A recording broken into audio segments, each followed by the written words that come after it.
नमस्कार, मेरा नाम शेखर है और मैं नॉलेज हब कोचिंग संचालित करता हूं रायगढ़ छत्तीसगढ़ में, आपके अपने प्रदेश छत्तीसगढ़ में। हम पढ़ रहे हैं भारत का इतिहास। भारत के इतिहास क्रम का ये दूसरा वीडियो है और बहुत ही महत्वपूर्ण वीडियो है। यूं समझ करके चलें कि भारतीय इतिहास के शुरुआत में जो कुछ भी घटनाएं घटी, उनसे जितने भी पॉसिबल प्रश्न बन सकते हैं, उन प्रश्नों का समावेश यानी सभी प्रश्नों को एक जगह यहां मैंने करने की कोशिश की है। टॉपिक बहुत इंटरेस्टिंग है और उस इंटरेस्टिंग टॉपिक को और इंटरेस्टिंग आपके साथ मिलकर के बनाएंगे। तो भाई और समय क्यों ले, सीधा मुद्दे पर आते हैं और काम शुरू करते हैं। तो आपको मैंने कल के वीडियो में जब इतिहास का हम इंट्रोडक्शन देख रहे थे तो मैंने आपको एक लाइन कही थी कि इतिहास हमें ये सिखाता है कि इतिहास से हम कुछ भी नहीं सीखते।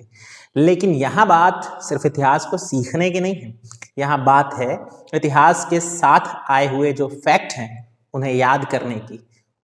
उन फैक्ट से आपके एग्जाम में कुछ न कुछ प्रश्न हर साल आते हैं। क्या है वो प्रश्न, कैसे बन सकते हैं, चलो देखें। तो जब मैं बात करता हूं इतिहास की, भारतीय इतिहास की, तो भारतीय इतिहास भी दुनिया के बाकी सारे देशों के इतिहास या बाकी सारे कॉन्टिनेंट्स के इतिहास से कुछ कुछ एक जैसा और कई मामलों में एकदम अलग दिखाई देता है। हर जगह इतिहास की शुरुआत जो है वो स्टोन एज से होती हुई दिखाई देती है, यानी पाषाण युग से होती हुई दिखाई देती है। फिर चाहे वो कोई भी सभ्यता, कोई भी संस्कृति आगे चल के बढ़ी हो या बनी हो, लेकिन उसकी शुरुआत जो है वो स्टोन एज से दिखाई देती है। इसके पीछे भूगोल के जानकारों और इतिहास के जानकारों का एक कॉमन फैक्ट है, जो कॉमन मत है, वो ये है कि पहले जो धरती है वो उसका जो सरफेस है वो बहुत ठंडा था और इस कारण शीत युग, जिसको हम आइस एज जो कहते हैं, वो पूरे पृथ्वी पर मौजूद था। या तो पानी था या बर्फ के रूप में चारों तरफ जमीन जो है वो बर्फ से कवर्ड थी और उसमें लोग सरवाइव करने का प्रयास करते थे। एक बेहद खूबसूरत फिल्म है आइस एज, उसके आई थिंक 4 या 5 पार्ट आ चुके हैं। अगर आप उसमें देखते जाएंगे उसको तो आपको समझ में आता जाएगा कि कैसे आइस एज आगे चल के आज के जो युग है, जिसको न्योइक एरा या नव युग कहते हैं, उस तरफ बढ़ चला है। तो ये सारा कुछ हर जगह एक जैसा दिखाई देता है, कॉन्टिनेंट फिर चाहे कोई भी हो। लेकिन फिर भी इतिहास के सबसे प्राचीनतम साक्ष्य जिसमें हमें मनुष्य दिखाई देता है वो अफ्रीका में दिखाई देते हैं। लेकिन हम पढ़ रहे हैं भारत का इतिहास, तो हम भारतीय इतिहास पर स्टिक रहते हुए भारतीय इतिहास को जानने का प्रयास कर रहे हैं। तो पहला क्वेश्चन, भारतीय इतिहास को कितने भागों में बांटा जा सकता है? भारतीय इतिहास को 3 भागों में बांटा जा सकता है। रेस्पेक्टिवली अगर ये 3 भाग देखें तो हमारे पास है प्राग ऐतिहासिक काल, दूसरा है आद्य ऐतिहासिक काल और तीसरा है ऐतिहासिक काल। प्राग ऐतिहासिक, जिसे प्री हिस्टोरिक एरा कहते हैं या प्री हिस्टोरिक युग कहेंगे। दूसरा है आद्य ऐतिहासिक, जिसको प्रोटो हिस्टोरिक एरा कहते हैं या आद्य ऐतिहासिक काल। और तीसरे नंबर पर है हमारे पास हिस्टोरिक एरा यानी ऐतिहासिक काल। तो ये विभाजन किस आधार पर हुआ? ये विभाजन बहुत सिंपल आधार पर हुआ है और वो है लैंग्वेज, वो है लिपि।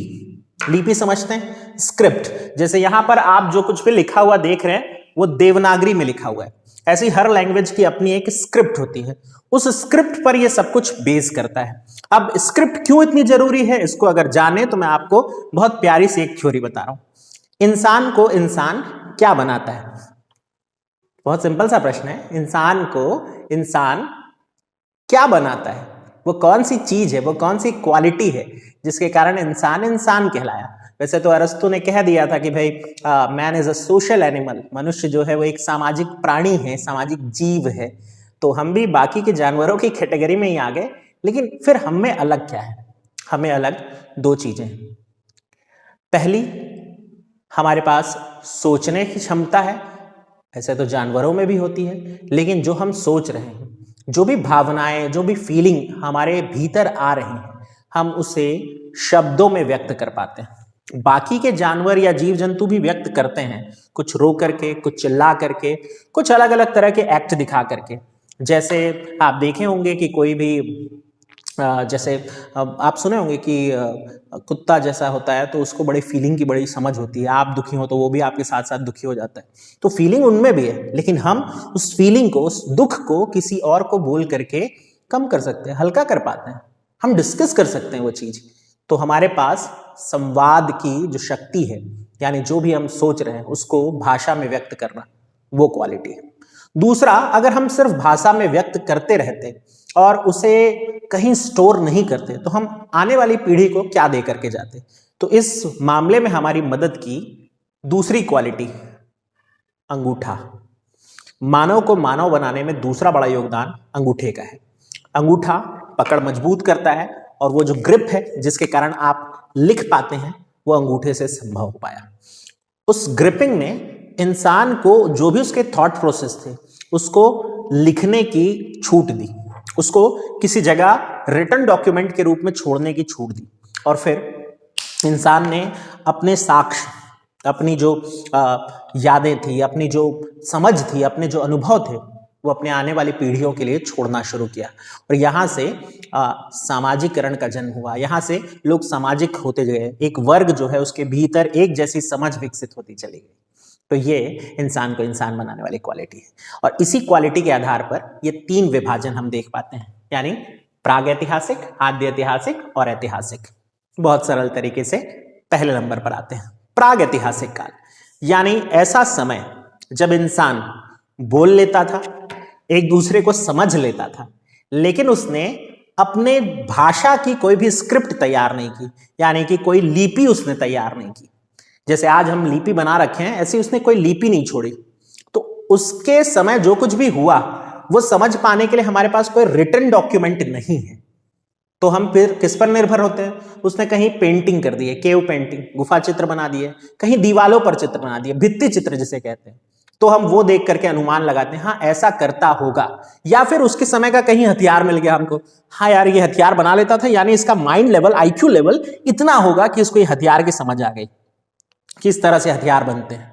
कहीं उसके बनाए हुए बर्तन दिख गए हमको, तो हमको पता चल गया अरे इतना होशियार हो चुका था इस समय आते आते कि हमने बर्तन बनाना सीख लिया था। तो ये जो है उसके समय छोड़े हुए चीजों को आधार मान करके हम उनका इतिहास पढ़ पाते हैं, या यूं कहें कि अनुमान ही लगा पाते हैं, सिर्फ अनुमान, और इसीलिए अक्सर चेंज होते रहता है। तो ये वो समय है प्राग ऐतिहासिक काल, जब हमारे पास स्क्रिप्ट नहीं है। उनके पास थी भाषा, वो आपस में कम्युनिकेट करते थे, आपस में बात करते थे, लेकिन वो हमको नहीं पता कि वो क्या भाषा थी और ना ही उसकी कोई स्क्रिप्ट उन्होंने छोड़ी है। ये समय प्रागैतिहासिक काल कहलाता है। समय आगे बढ़ा और उस आगे बढ़ने वाले समय में हम पहुंचे आद्य ऐतिहासिक काल।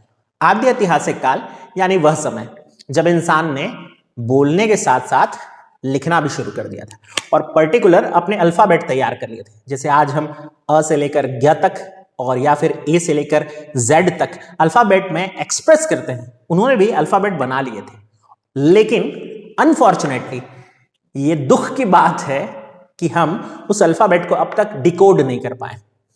डिकोड करना समझते हैं? डिकोड करना यानी हम उनको सरल करके समझ नहीं पाए हैं।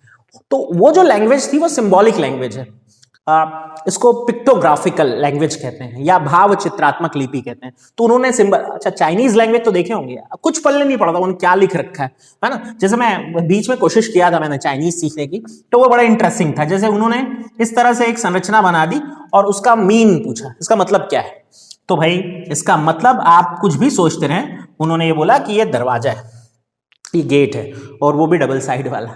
तो ये चाइनीज लैंग्वेज की कुछ उन्होंने ऐसे बना दिया संरचना। तो बोला ये क्या है? जाहिर सी बात है घर जैसा दिख रहा है, तो उन्होंने बोला ये किचन है। ऐसा उनके पास अपने जो है लैंग्वेज को अलग अलग तरीके से व्यक्त करने का जो है एक सिंबल होता है, एक प्रतीक चिन्ह होता है। ऐसे ही प्रतीक चिन्हों में एक समय आया जब इंसान लिखने लगा। हम नहीं समझ पाए वो प्रतीक चिन्ह, बहुत लोग दावा किए, सबके दावे खारिज हो गए, सबके दावे गलत हैं। इसलिए इस समय को, इस कालखंड को हमने कहा आद्य ऐतिहासिक युग, जब हमारे पास स्क्रिप्ट है बट अनफॉर्चुनेटली हम उसे समझ नहीं पाते। तो प्राग ऐतिहासिक जब स्क्रिप्ट ही नहीं है, आद्य ऐतिहासिक स्क्रिप्ट है हम नहीं समझ पाए, और फिर ऐतिहासिक क्या होगा? स्क्रिप्ट भी है और हम समझ भी पाते हैं। ये है ऐतिहासिक काल। तो ये है 3 वर्गीकरण और इसमें मेन रोल किसका रहा? स्क्रिप्ट का। तो हम देखते हैं प्राग ऐतिहासिक काल में मेनली हमारे पास पाषाण युग है। पाषाण काल जब इंसान पत्थरों के बीच रहता था, पत्थरों के बने हुए घर आदि पे रहता था और लिखना नहीं जानता था, वो समय पाषाण काल कहलाता है। तो प्राग ऐतिहासिक काल में बेसिकली हम पाषाण काल पढ़ने वाले हैं, आज ये पूरा कवर करेंगे। आद्य ऐतिहासिक जब पहुंचेंगे तो हम सिंधु घाटी की सभ्यता पढ़ेंगे। सिंधु घाटी की सभ्यता दुनिया की सबसे विकसित और सबसे सभ्य सभ्यता मानी गई है, सबसे सिविलाइज्ड सभ्यता मानी गई है। वो सभ्यता जिसमें युद्ध आदि पर जोर नहीं दिया जाता था, एक ऐसा समाज भी था एक समय। तो वो आपको मिलेगा सिंधु घाटी सभ्यता में, आद्य ऐतिहासिक काल के भीतर। और उसके बाद आर्य।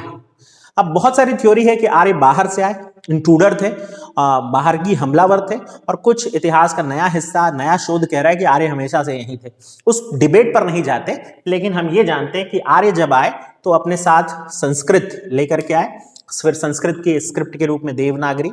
वैसे वो भाषा पहुंचने तक भी बहुत लंबी लड़ाई लड़नी पड़ी है, लेकिन वो स्क्रिप्ट हमें मिली और तब से हम लिखा हुआ सब कुछ समझ पा रहे हैं। तो ये 3 कालखंड में बटा इतिहास। उम्मीद है इतिहास और उसका कालखंड वर्गीकरण आप समझ गए होंगे।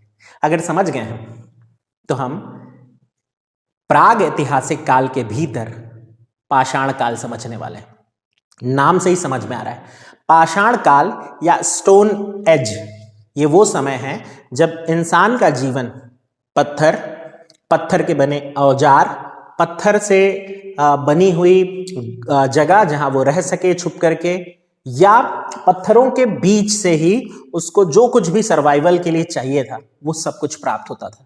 ये स्टोन एज था। शुरुआत में बर्फ चारों तरफ जमी हुई थी और कहीं कहीं पत्थर जो है या चट्टाने जो है वो मौजूद थी। उन चट्टानों के बीच उसका जीवन बीतता था और वो जो समय आया वो पाषाण काल कहलाया। पाषाण काल के अगर बारे में बताएं तो हम उसकी शुरुआत जो है रॉबर्ट ब्रूस फुट के एक खोज से समझ पाते हैं। तो आप इनको जरूर याद रखें। प्राग ऐतिहासिक कालीन अध्ययन के पिता कहलाते हैं रॉबर्ट ब्रूस फुट, वो भी भारत में प्री हिस्टोरिक एरा स्टडी का फादर कौन है? तो रॉबर्ट ब्रूस फुट है। ये वो व्यक्ति हैं जिनके द्वारा की गई एक खोज ने भारत में ऐतिहासिक खोजों को जमीन दी और उसको बड़ी तेजी से आगे बढ़ाया। तो रॉबर्ट ब्रूस फुट, जिन्होंने हैंड एक्स खोजा था, हस्त कुठार, हाथ से पकड़कर चलाई जाने वाली पत्थर की कुल्हाड़ी, वो उन्होंने खोजी थी। जगह थी पल्लवरम, मद्रास में। तो ये आपको मिला 1863। तो हमारे पास 3 चीजें हुई। 1863 नंबर 2 जगह पल्लवरम मद्रास में, मद्रास यानी आज का तमिलनाडु। नंबर 3 खोजकर्ता रॉबर्ट ब्रूस फुट। नंबर 4 क्या चीज खोजा उन्होंने? हैंड एक्स यानी हस्त कुठार, हिंदी में हस्त कुठार, हाथ में पकड़कर चलाई जाने वाली कुल्हाड़ी। तो ये जो खोज थी उसने पूरा रास्ता ही खोल दिया। और फिर पाषाण काल के भीतर हमें 3 कैटेगरी में वर्गीकरण मिला: पुरा पाषाण काल, मध्य पाषाण काल और नवपाषाण काल। अगर हम इसको टाइमलाइन में बांधें तो पुरा पाषाण काल 5 लाख ईसा पूर्व, बीसी में आपको कल समझाया था, 5 लाख ईसा पूर्व से 10,000 ईसा पूर्व तक का समय पूरा पाषाण काल कहलाया। काफी लंबा समय है क्योंकि इस दौर में इंसान अपने आप को खोज रहा था। ये खुद को खोजने की लड़ाई थी, खुद की समझ विकसित करने की। वो जो होमो सैपियंस कहते हैं ना, वहां तक पहुंचने की प्रक्रिया इस बीच जारी रही। 5 लाख ईसा पूर्व जब इंसान की उत्पत्ति हुई, वहां से लेकर के 10,000 ईसा पूर्व तक जैसे जैसे उसका दिमाग विकसित हुआ, उस बीच का कालखंड पूरा पाषाण काल कहलाता है। फिर आया मध्य पाषाण काल। मध्य पाषाण काल यानी दूसरा बड़ा हिस्सा, जिसको संक्रमण काल भी कहते हैं। क्यों कहते हैं आगे समझाऊंगा। बहरहाल ये 10,000 ईसा पूर्व से शुरू होकर 4,000 ईसा पूर्व तक चलता रहा। अब आप कंफ्यूज बिल्कुल मत होइएगा, क्योंकि इसके बाद मैं 7,000 बताऊंगा तो आप बोलेंगे 4,000 बोल रहे हैं, फिर इधर 7,000 कहां से आ गया? तो ऐसा है कि भारत के कुछ भाग में मध्य पाषाण काल आ चुका था और भारत के कुछ भागों में अभी भी नवपाषाण काल आना बाकी था। कुछ जगहों पे नवपाषाण काल पहले आया, कुछ जगह बाद में आया, ऐसा समझ करके चल रहे हैं। इसलिए हमने ऑन एवरेज 10,000 ईसा पूर्व से 4,000 ईसा पूर्व तक कई जगह मध्य पाषाण काल लंबा चलता रहा। तो ये हम ये समझ पा रहे हैं मध्य पाषाण काल का टाइमलाइन 10,000 ईसा पूर्व से 4,000 ईसा पूर्व तक। और फिर तीसरा समय, वो जब इंसान बहुत ज्यादा होशियार हो गया था। होशियार इन द सेंस आज की तरह उसने वैज्ञानिक खोज नहीं की थी, लेकिन वो जो खोज थी वो तब के लिए सबसे बड़ी खोज थी। और वो समय था नवपाषाण काल, जब इंसान बड़ी तेजी से चेंजेस ला रहा था, रोज नए आविष्कार हो रहे थे, रोज नई चीजें सामने आ रही थी। और वो नवपाषाण काल 7000 ईसा पूर्व से 1000 ईसा पूर्व तक चलता रहा। कई जगह 1000 ईसा पूर्व के पहले ही खत्म हो गया था और नई सभ्यता संस्कृति शुरू हो गई थी, आद्य ऐतिहासिक शुरू हो गया था, लेकिन बहुत सारे भाग में नवपाषाण काल 1000 ईसा पूर्व तक चलता रहा। तो ये टाइमलाइन हो गई 5 लाख ईसा पूर्व से शुरू करके हमारे पास 1000 ईसा पूर्व तक का अलग अलग कालखंड। चलिए शुरू करते हैं। तो अब मैं सबसे पहले पकड़ रहा हूं पुरापाषाण काल को। पुरापाषाण काल को क्लासिफाई किया जाता है अगेन 3 भाग में।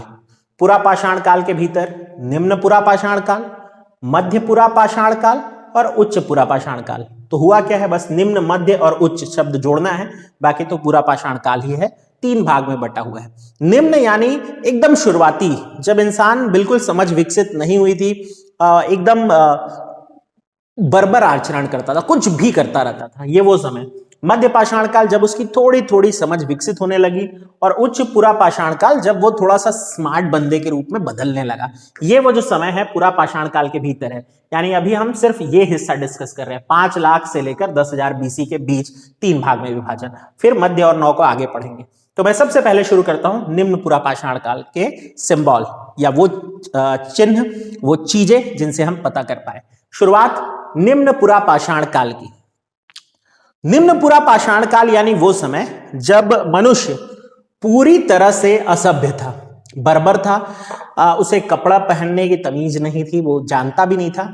हाँ, ठंड जरूर थी, तो वो जो भी उसे खाल वगैरह मिलता जानवरों का, वो देखता था कि भाई उससे गर्माहट मिल सकती है, तो वो उसे ओढ़ लेता लबादे के रूप में। सिलना मिलना तो बिल्कुल नहीं जानता था, बस उसे लाद लेता था। पूरी तरह से असभ्य कहने का मतलब उसे कोई भी सिविलाइजेशन नहीं थी, दूसरे से कैसे बात करना है, इंटरेक्ट करना कैसे, ये सब कुछ नहीं था। उसके मन में सिर्फ एक ही चीज थी और वो थी सर्वाइवल, अपने आप को बचा कर रखना। क्योंकि उस समय सबसे बड़ी जंग जो है या सबसे बड़ी लड़ाई जो है वो यही होती थी, अपने आप को बचा के रखना। किससे? आसपास के नेचर से, आसपास जो वातावरण है उससे। ठंड बहुत थी, खाने के लिए बड़ा संघर्ष करना पड़ता था। नंबर 3, मौसम कभी भी जब बदलता तो भाई कभी बारिश कभी धूप, वो समझ नहीं पाता था, उन सब से भी उसको बचना था। उसके अलावा अपने जैसे के अलावा और जीव जंतु जो थे, जो हिंसक हो सकते थे, उनसे भी उसको बचना था। ये वो समय था जब इंसान पूरी तरह से असभ्य, बर्बर, और इस परिस्थिति ने उसको क्रूर बना दिया था, बड़ा ब्रूटल बना दिया था। वो हत्या करने या मारने में झिझकता नहीं था। अब क्या है, भूख जब लगती थी तो वो जो शिकार की तेजी होती है वो बहुत बढ़ जाती है। तो वो सब चल रहा था, असभ्य था, बर्बर था और घुमंतु था। घुमंतु that means wandering here and there type.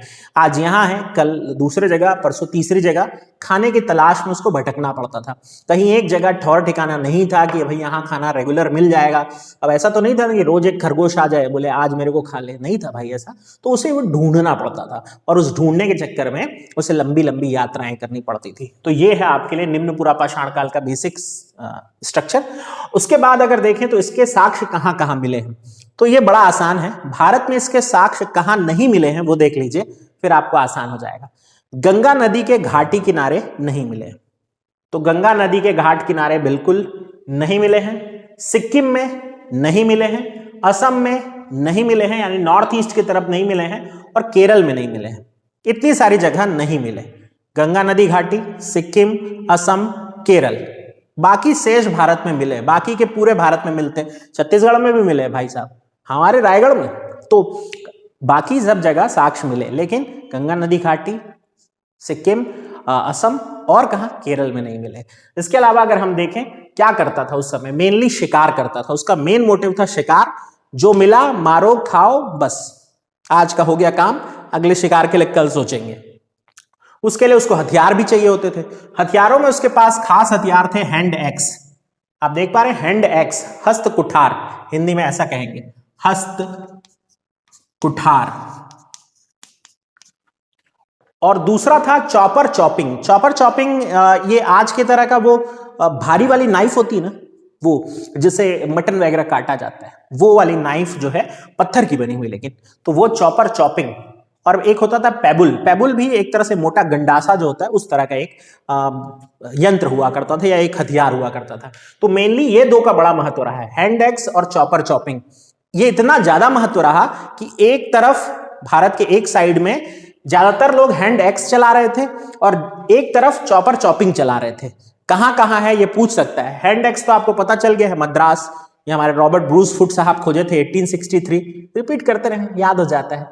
1863 Robert Bruce foot, जगह पल्लवरम, वहां से उनको हैंड एक्स मिला था। यानी आपको तुरंत पता चल गया, हैंड एक्स बोलते ही दक्षिण भारत की तरफ क्या मिला, हस्त कुठार। तो वो संस्कृति ही बन गई थी, इसको हैंड एक्स से संस्कृति कहते हैं। तो अगर आपसे कभी प्रश्न पूछ दे कि भारत में कहां हैंड एक्स संस्कृति या सभ्यता के साक्ष्य मिलते हैं, उत्तर दक्षिण भारतीय क्षेत्र, मुख्यतः मद्रास यानी तमिलनाडु। दूसरा, चॉपर चॉपिंग। चॉपर चॉपिंग सभ्यता के साक्ष्य कहां मिले, सोहन नदी घाटी के किनारे। सोहन नदी घाटी के किनारे की तरफ अगर आपको जाना है तो मेनली आपको पंजाब, सिंध इस तरफ चलना पड़ेगा। यानी भारत के उत्तरी भाग और ज्यादातर कहें अगर हम तो उत्तर पश्चिम की तरफ आपको ज्यादातर दिखाई देता है। और पेबुल सभ्यता ये नहीं बनी, दो सभ्यता बनी, हैंड एक्स सभ्यता और चॉपर चॉपिंग सभ्यता। तो वो किसका संबंध है, निम्न पुरा पाषाण काल से संबंधित है। अब इसके बाद इतनी सारी चीजों को बस आपको समराइज करना है, आपका निम्न पुरा पाषाण काल हो गया डन। निम्न पुरा पाषाण काल, मनुष्य एकदम असभ्य था, बर्बर था यानी ब्रूटल था, घुमंतु था, यहां वहां घूमता रहता था, शिकार करता था, मेनली एक जगह टिक करके नहीं रहता था, इसलिए घर होने की तो संभावना ही नहीं है, या किसी से रिलेशन होने की संभावना बिल्कुल नहीं है। शिकार करता था और शिकार के लिए दो तरह के हथियार उसने बनाए थे। नंबर एक, हैंड एक्स, हस्त कुठार, ये मद्रास साइड यानी दक्षिण भारतीय क्षेत्र। और दूसरा चॉपर चॉपिंग, यानी वो जो ऐसा काटने का होता है, पत्थर का बना हुआ, भारी पत्थर का, जैसा भी पत्थर होता उसको तराश करके वो बनाता, छील व्हील करके। इतनी समझ आ गई थी उसमें। तो ये था आपके लिए निम्न पुरा पाषाण काल, मनुष्य का जीवन शुरुआती दौर में। इसके साक्ष्य में गंगा नदी घाटी, सिक्किम, असम और केरल को छोड़कर बाकी के भारत में मिले हैं। तो ये हो गया आपका डन। मैं आपको दूसरे पे ले चलता हूं, मध्य पुरा पाषाण काल, यानी पुरा पाषाण काल का दूसरा हिस्सा, मध्य पुरा पाषाण काल। अगेन मनुष्य अस्थिर जीवन जी रहा था, कहीं टिक कर नहीं रहता था, घूमता रहता था, असभ्य था, बर्बर था, वही लक्षण वही है अभी भी। हाँ, लेकिन यह है कि उसने थोड़ी बहुत चीजें एक्स्ट्रा सीखी थी। क्या सीखी थी, शिकार करता था लेकिन अपने फ्यूचर की भी सोचता था, इसलिए भोजन संग्रह करना उसने सीख लिया था कि आज जो मैंने मारा है या शिकार बनाया है, इसको कल या परसों के लिए भी रख लेता हूं, वरना फिर आगे सर्वाइवल कैसे करूंगा अगर 2-3 दिन नहीं मिला। तो ये समझ उसमें आ गई थी। तो दो चीजें यहाँ पर, शिकार प्लस भोजन संग्रह उसने सीख लिया था।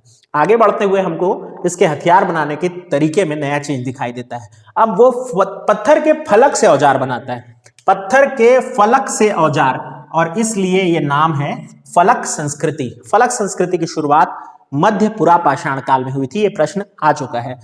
फलक संस्कृति का मतलब क्या है, ऐसे पत्थर जो सामने की तरफ से चिकने होते उनको छील करके वो हथियार बनाना सीख गया था। इसमें मेनली उसके पास आए स्क्रैपर, जिसमें वो छेद कर पाता था घुमा करके, वो बढ़ाई लोग के पास होता है ना ड्रिल, उस तरह का, बेधक कील टाइप का, और बेधनिया ये भी उसी तरह का है लेकिन थोड़ा छोटा। तो बेधक, बेधनिया और स्क्रैपर की तरह के हथियार इसने तैयार कर लिए थे, जिससे उसका शिकार जो है वो थोड़ा आसान हो गया था। वजन थोड़ा हल्का था हथियार का, लेकिन प्रभावी हो गए थे, अधिक नुकीले, धारदार हो गए थे। इनके साक्ष्य कहाँ मिलते हैं, गंगा घाट, पूर्वोत्तर भारत यानी नॉर्थ ईस्ट, और केरल को छोड़ के बाकी सब जगह। तो गंगा नदी घाट पे नहीं मिला, नॉर्थ ईस्ट में नहीं मिला, और केरल साइड नहीं मिला, बाकी के भारत में मिलता है। मैं इसका कारण भी आपको बाद में बताऊंगा कि इधर क्यों नहीं मिला है और क्या हो सकता था, ये समझेंगे आगे। बहरहाल आपको याद रखना है, गंगा नदी घाटी, पूर्वोत्तर भारत और केरल को छोड़कर बाकी के भारत में साक्ष्य मिले। रिपीट कर लेते हैं, मनुष्य वही असभ्य है अभी भी, बर्बर है अभी भी, लेकिन शिकार के साथ भोजन संग्रह सीख गया है। और अब जो संस्कृति आई उसको फलक संस्कृति कहते हैं। इससे पहले हमने दो संस्कृति देखी थी, एक था चॉपर चॉपिंग और एक था हैंड एक्स, वो पीछे छूट गया, अब आ गई फलक संस्कृति। फलक संस्कृति के बाद अब हम पहुंचते हैं उच्च पुरा पाषाण काल, यानी पुरा पाषाण काल के तीसरे और आखिरी पड़ाव पर। उच्च पुरा पाषाण काल में मनुष्य अभी भी अस्थिर जीवन जीता था, किसी एक जगह टिक करके नहीं रहता था, लेकिन उसने अपने रहने के लिए गुफाएं खोजनी शुरू कर दी थी। अब उसे ये जगह पता चल गई थी जहां ठंड का प्रभाव कम पड़ता है, तो उसने गुफा खोजना शुरू कर दिया था। और सबसे बड़ी बात यह थी कि उच्च पुरा पाषाण काल में मनुष्य गुफा में रहने वाला बन गया था। अब गुफा में रहेगा, रात होगी और वो शिकार पे नहीं जा सकता, तो टाइम पास कैसे करे? तो वो केव में, गुफा के भीतर पेंटिंग्स बनाना शुरू किया, खुरच करके। जो कुछ भी देखता समझता उसको पेंटिंग्स के रूप में ढाल देता। और यहां से शुरुआत हुई गुफा चित्रकारी, अंग्रेजी में केव पेंटिंग की। तो केव पेंटिंग उच्च पुरा पाषाण काल में शुरू हुआ, जब मनुष्य गुफा में रहना प्रारंभ किया था। साथ ही साथ वो भोजन का संग्रह तो करता ही था। अब मैं गुफा चित्रकारी पे बात आई है तो आपको कुछ बता दूं। गुफा चित्रकारी का सबसे बड़ा साक्ष्य भीमबेटका गुफा है। भीमबेटका गुफा मध्य प्रदेश में पड़ती है, और यहां कभी आपका घूमने जाना हुआ तो मनुष्य के द्वारा बनाई हुई सबसे पुरानी गुफा चित्रकारी को आप देख पाएंगे। वो जिनका रंग तक आज भी नहीं उतरा है, वैसा का वैसा है। क्या तकनीक रही होगी। तो गुफा चित्रकारी भीमबेटका, और यहां सबसे पहले शुरुआत हुई। इसके अलावा अगर हम बताएं तो वो पत्थर के ब्लेड और ब्लेडनुमा औजार, साथ ही साथ जानवर की हड्डियों के औजार बनाना भी सीख गया था, यानी स्मार्ट हो रहा है, जिसमें तक्षणी, चाकू, स्क्रैपर, बेधक ये हड्डियों के बनाने लगा था। और प्रभावशाली और नुकीले और हल्के और इफेक्टिव हथियार वो तैयार कर लिया था। तो अभी हमारे पास इतना सब कुछ है। भीमबेटका के अलावा बेलन नदी घाटी, इलाहाबाद, प्रयागराज। तो बेलन नदी घाटी, इलाहाबाद, या जिसका नाम बदल करके प्रयागराज कर दिया गया है, उस जगह पर आपको इसके साक्ष्य मिल जाएंगे। और हड्डी की बनी हुई नारी मूर्ति मिलेगी। इंसान चाहे कुछ भी करे, इसमें भी आदमी ना नारी मूर्ति बनाना बंद नहीं किया। तो वो सीख रहा था, सब कुछ जान रहा था, समझ रहा था, बोला चलो क्रिएटिविटी दिखाते हैं और भगवान की सबसे सुंदर जो रचना है उसका हम भी हड्डियों से कुछ बना दें। तो भाई इसमें जानवर की हड्डी यूज की है, इंसान की हड्डी यूज नहीं की है ना, ये थोड़ा ध्यान रखें। तो इतना समझदार तो था वो एटलीस्ट। तो अब भाई उच्च पुरा पाषाण काल में क्या निकाले? गुफा में रहता था, गुफा में चित्रकारी करता था। गुफा चित्रकारी के प्रमाण भीमबेटका मध्य प्रदेश से प्राप्त हुए। इसके अलावा अगर हम चलें तो हमें बेलन नदी घाटी यानी इलाहाबाद प्रयागराज के पास हड्डियों से बनी नारी मूर्ति दिखाई देती है। अब इतना क्रिएटिव हो गया है कि हड्डियों की मूर्ति बना सके तो हड्डियों के औजार भी बना लेता था, जिसमें तक्षणी था, बेधक था, स्क्रैपर था, जैसे हथियार बना लेता था। तो ये हो गया आपके लिए पूरा पाषाण काल पूरा का पूरा डन। अब हम आगे बढ़ते हैं और आते हैं मध्य पाषाण काल में, यानी दूसरे हिस्से पे आ गए। मध्य पाषाण काल 10,000 ईसा पूर्व से 4,000 ईसा पूर्व तक। मध्य पाषाण काल जब आया तो इंसान जो है अब संक्रमण काल की तरफ बढ़ चला था।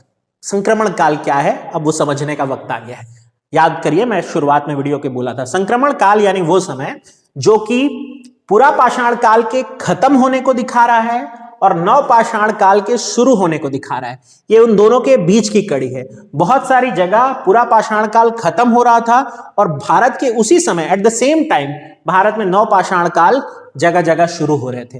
इसीलिए मैंने कहा संक्रमण काल, और इसीलिए आप 10,000 बीसी से 4,000 बीसी देखते हैं, जबकि नव पाषाण काल 7,000 बीसी से देखते हैं। तो ये संक्रमण हो रहा था, और ये संक्रमण क्यों ऐसे समय में डिफरेंस है वो समझिए। हो ये रहा था कि पृथ्वी गर्म हो रही थी, लगातार बर्फ पिघल रही थी, और बर्फ पिघलने के साथ साथ घास के मैदान सामने आने लगे थे। अब आइस एज फिल्म की तरफ आपको फिर ले जाऊंगा। अगर आपने वो फिल्म देखी है तो उसमें बहुत आइकॉनिक सीन है, बर्फ पिघलने लगती है और अब घास के मैदान बनने शुरू होते हैं, और जानवरों का एक पूरा टीम अपनी जगह को छोड़कर दूसरी जगह की तरफ जाना शुरू करता है जहां उन्हें बर्फ मिल सके। याद आ रहा है ये सीन? तो ये कुछ आप समझ सकते हैं कि मनुष्य का जीवन जो है वो भी ऐसे ही बढ़ा होगा। तो मध्य पाषाण काल आते आते जलवायु में परिवर्तन हुआ, और इसीलिए इसको संक्रमण काल भी कह रहे हैं, क्योंकि ये पूरा पाषाण काल और उच्च जो आपके लिए नव पाषाण काल है उसके बीच का है। साथ ही साथ बर्फ पिघली और घास के मैदान सामने आए। अब इसका लॉजिक जोड़ते हैं। चलिए भाई, बर्फ पिघल गई, घास के मैदान सामने आए। घास के मैदान सामने आए तो फिर ऐसे जानवर भी सामने आए जो घास के मैदान में चरने आते थे, और ऐसे हर जानवर जो घास चरने आते हैं वो फास्ट तो होते थे, तेज होते थे, लेकिन हिंसक प्रवृत्ति कम होती थी। यानी अब उन्हें फ्रेंडली बनाया जा सकता था, दोस्त बनाया जा सकता था। और फिर इंसान ने पशुओं को दोस्त बनाना शुरू किया और इसके साथ पशुपालन की शुरुआत हुई। तो घास के मैदान आए और फिर पशुपालन की शुरुआत हुई। इंसान ने सबसे पहले ऑफ कोर्स आपको पता ही है कुत्ते को पालतू बनाया और तब से लेकर कुत्ता जो है वो इंसान का सबसे वफादार दोस्त बना हुआ है। इंसान रहे ना रहे उसकी वफादारी पर शक नहीं किया जाता, ये तो पता ही है ना आपको। तो भाई इंसान का सबसे पहला पालतू जीव कुत्ता, और उसके बाद समय बीतने के साथ साथ उसने बाकी के जीव जैसे घोड़े या फिर ऊंट, या फिर ऊंट तो नहीं घोड़ा था, या फिर हम कहें भेड़ बकरी गाय जो है उनको समझना या जानना शुरू किया। और अच्छे नस्ल के जो जीव हैं उसके बाद सामने आने लगे थे, क्योंकि उनको क्लाइमेट भी वैसा मिला, जलवायु परिवर्तन के कारण उनको ग्रोन अप होने का मौका मिला। तो दो चीजें समझ में आई, संक्रमण काल, जलवायु परिवर्तन, और उसके कारण बने घास के मैदान। घास के मैदान तो पशुपालन की शुरुआत, पशु चरने आए थे, चारागाह बन गए थे। अब इंसान को समझते हैं कि वो क्या करने लगा। पशुपालन के सबसे पहले साक्ष्य, सबसे पुराने साक्ष्य दो जगह से मिलते हैं। ये क्वेश्चन बहुत बार आया है, नोट कर लेंगे। पशुपालन के सबसे पुराने साक्ष्य नंबर 1 आदमगढ़, आदमगढ़ मध्य प्रदेश में है, और नंबर 2 बागौर। आदमगढ़ और बागौर, आदमगढ़ जहां मध्य प्रदेश में, वहां बागौर या बागौद राजस्थान में है। तो आपको दोनों याद रखना है, आदमगढ़ और बागौर या बागौद राजस्थान, जहां पशुपालन के सबसे पुराने साक्ष्य मिले। 5000 ईसा पूर्व के आसपास आपको पशुपालन का सबसे पुराना साक्ष्य दिखाई देता है, यह सबसे पुराना साक्ष्य मिलता है। इसके अलावा अगर हम बताएं तो माइक्रोलिथ औजारों की शुरुआत हुई। माइक्रोलिथ औजार क्या होते हैं? माइक्रोलिथ औजार यानी कि पत्थर के बने सबसे छोटे औजार, छोटे हैं इसलिए माइक्रोलिथ। इंसान इतना स्मार्ट हो गया था कि वो अब सुई जैसे, पत्थर की सुई जैसे औजार बनाना सीख गया था, हड्डियों के पतले छोटे औजार बनाना सीख गया था, जिसको माइक्रोलिथ औजार कहा गया। तो इसलिए माइक्रोलिथ औजार की शुरुआत हो गई, जिसमें तीर की नोक, सबसे खास तीर कमान की शुरुआत हो गई, और लोग फिर तीर धनुष लेकर के घूमने लगे शिकार के लिए, आसान हो गया। अर्धचंद्राकार हथियार, जिसको हम आजकल की तरह हसिया या कटार आदि देखते हैं, वो उसकी शुरुआत हो गई थी।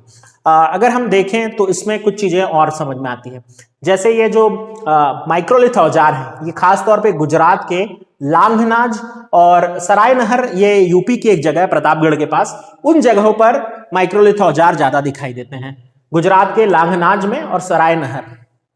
इंसान थोड़ा कल्चर्ड हो गया था, लोगों के साथ मिलजुल करके रहना शुरू कर दिया था, और जब मिलजुल करके रहते हैं तो समाज जो है वो कुछ नियमों से बंधना शुरू हो जाता है, और वो नियम यहां भी दिखाई देते हैं। खास तौर पर जब किसी की मृत्यु हो जाए तो उसे दफनाने का शुरुआत इसी समय आपको मिलता है। मध्य पाषाण काल जाना गया इंसानों को मृतक कर्म करने के लिए, और मृतक कर्म में भी इंसानों को दफनाने की शुरुआत हुई।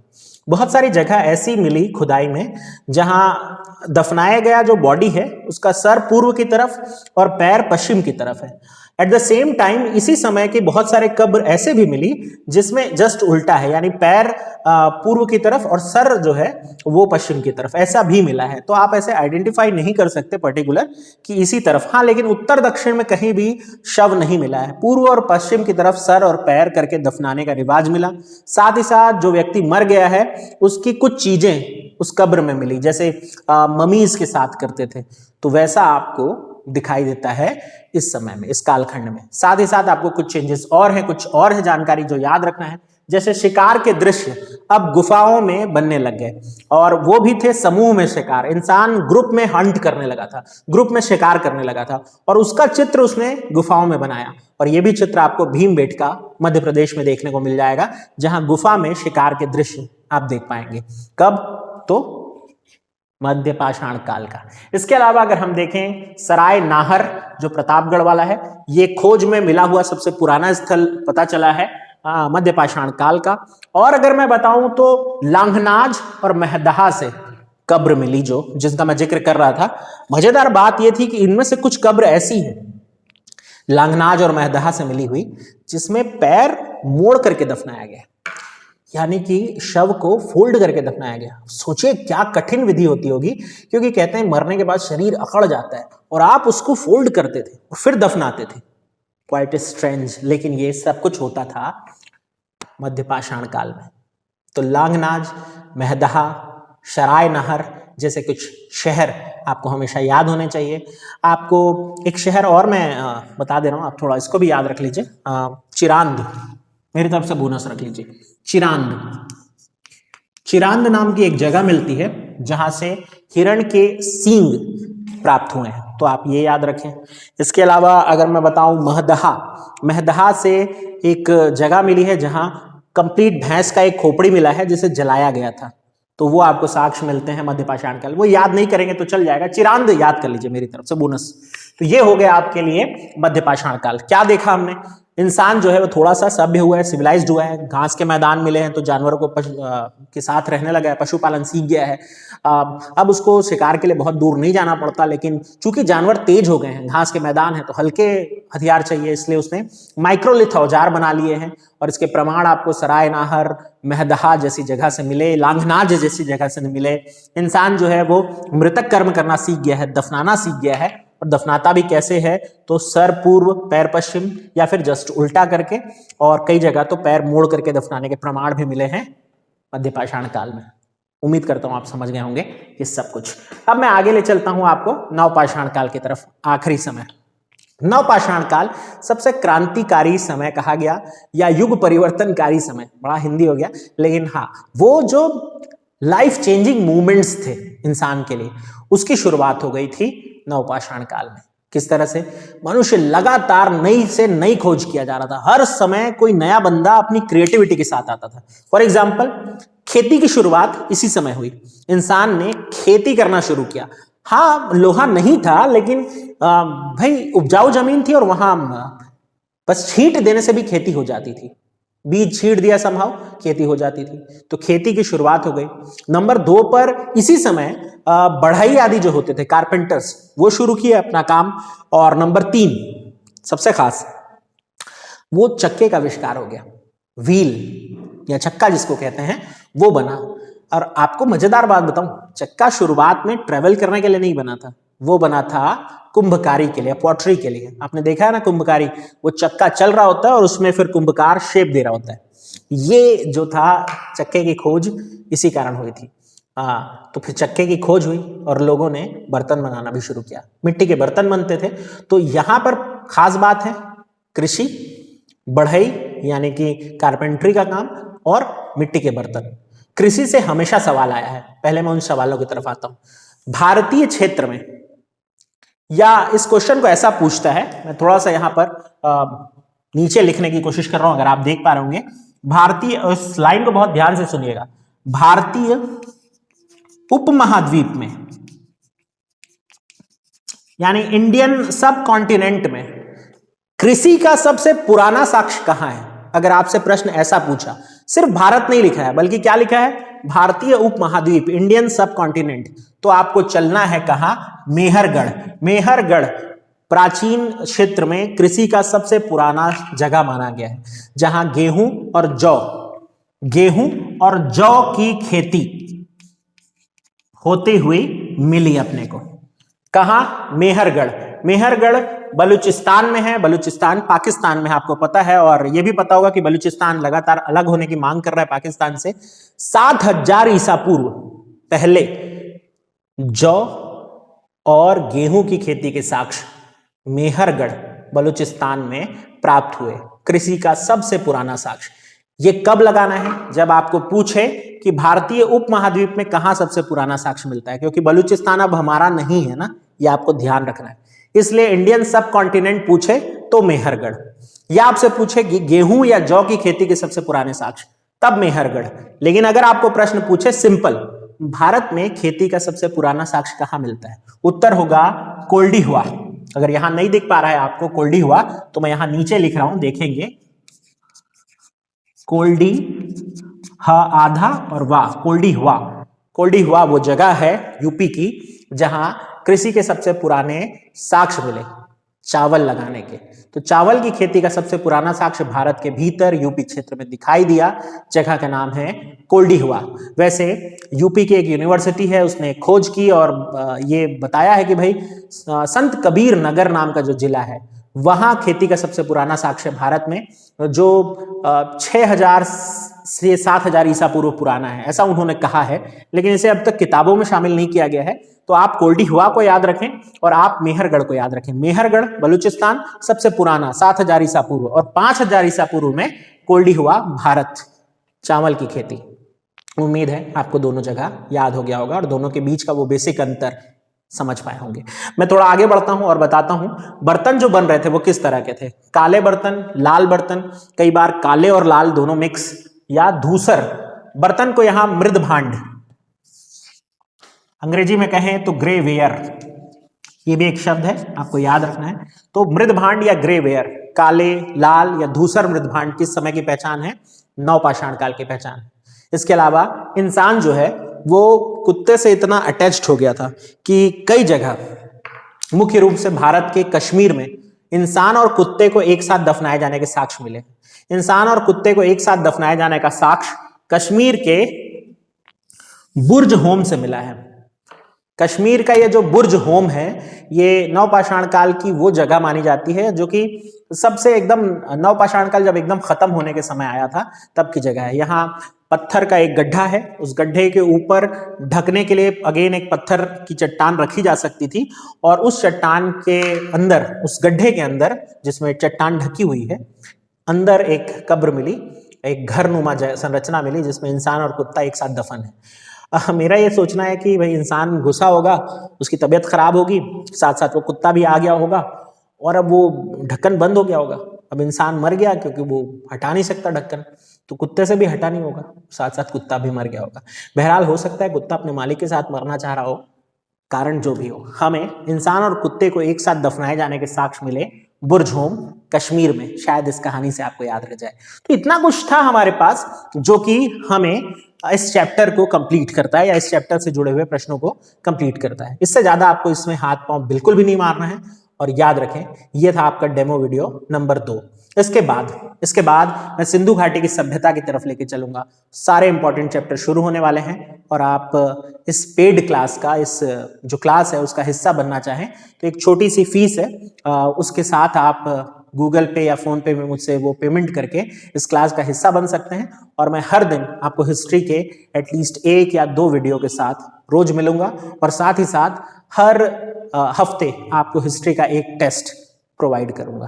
तो अगर आप ये जुड़ना चाहते हैं मेरे साथ तो भैया आपका स्वागत है। मेरा नंबर आप सब जानते ही हैं, और नहीं तो नीचे डिस्क्रिप्शन में मेरा नंबर देख सकते हैं। तो मुलाकात करते हैं हम अगले वीडियो में।